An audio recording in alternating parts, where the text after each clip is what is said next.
حیرت ہے کہ انسان قوم آئے اور اسے حوضہ علمیہ قوم کا کچھ پتہ نہ ہو. دیکھیے بہار کے اندر باقاعدہ روایت ہے کہ ایک زمانہ ایسا آئے گا کہ جب قم سے علم و ادب کی کرنیں پھوٹیں گی اور مشرق و مغرب میں پھیل جائیں گی، یہاں تک کہ یہ شہر دوسرے شہروں کے لیے ایک نمونہ بن جائے گا.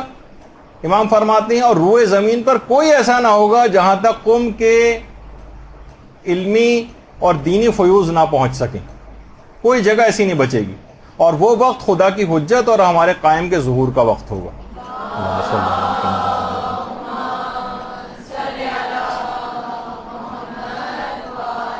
اچھا اب دیکھیے قوم کا یہ حوضہ ترقی کا زکریہ ابن آدم، پھر احمد ابن اسحاق قمی، پھر اس کے بعد شیخ صدوق، اور اس کے بعد پھر مرزا قمی اور ملا صدرہ اور آیت اللہ شیخ عبد الکریم حائری، ان کے بعد آیت اللہ بروجردی کے بعد امام خمینی، اور آج مراجع اب رہبر معظم وہاں پر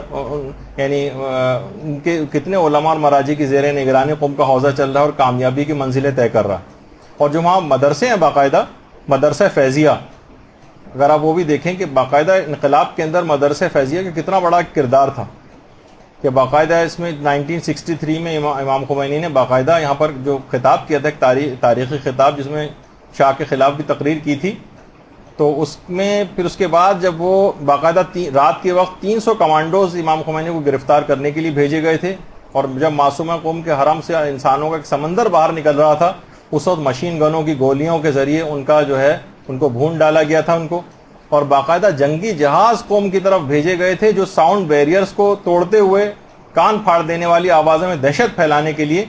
وہاں پر بھیجے گئے. اور کتنا زیادہ قتل عام وہاں پر قوم کے اندر ہوا تھا. اور 1964 میں جب پھر امام خمینی 63 میں تو گرفتار ہوئے تھے، اس کے بعد 64 میں جب رہا ہوئے ہیں تو پھر اسی مدرسہ فیضیہ کے اندر پھر خوشی کا ایک جشن ساز بھی جو ہے وہ منعقد ہوا تھا. اس کے علاوہ وہاں پر مدرسہ حجتیہ بھی اب اتنا وقت نہیں ہے، اور بہرحال آیت اللہ خوئی کا بھی ایک مدرسہ ہے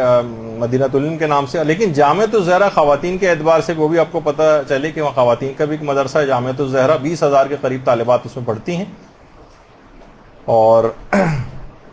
بہترین مدرسہ ہے. البتہ یہ بات یاد رکھیے کہ حوضہ علمیہ سے مراد کوئی خاص عمارت نہیں ہے. لوگ حوضہ علمیہ سوچتے ہیں کہ شاید کوئی ایک عمارت کا نام ہے، نہیں، بلکہ حوضہ علمیہ سے مراد ایک خاص نظام اور خاص نصاب تعلیم کے تحت جو تعلیم حاصل کی جاتی ہے اس کو کہا جاتا ہے کہ یہ حوضہ علمیہ کا طالب علم ہے. یعنی یہ تعلیم جو ہے مدارس میں بھی حاصل کی جاتی ہے، یہ مسجدوں میں بیٹھ کے بھی حاصل کی جاتی ہے، یہ امام بارگاہوں میں بھی حاصل کی جاتی ہے، حرموں کے صحن میں بھی حلقے بنا کے حاصل کی جاتی ہے. قم میں اس وقت تقریباً 50,000 طلبہ ہیں، 10,000 غیر ایرانی ہیں، تقریباً 40,000 ایرانی ہیں وہاں پر. تو بہرحال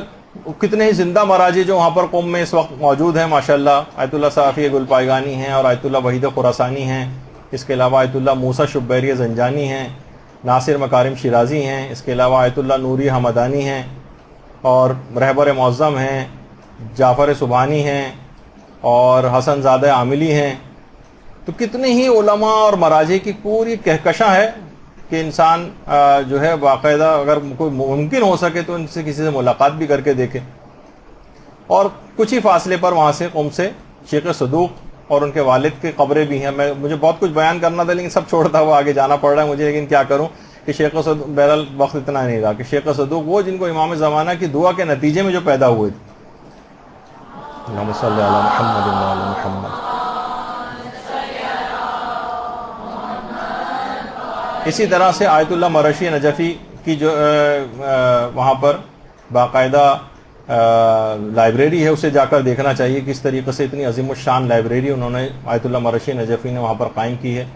اور باقاعدہ اسی جگہ پر ان کی وصیت کے مطابق وہیں پر ان کو دفن بھی کیا گیا. برحمتك يا أرحم الراحمين وصلى الله على محمد وآله الطاهرين.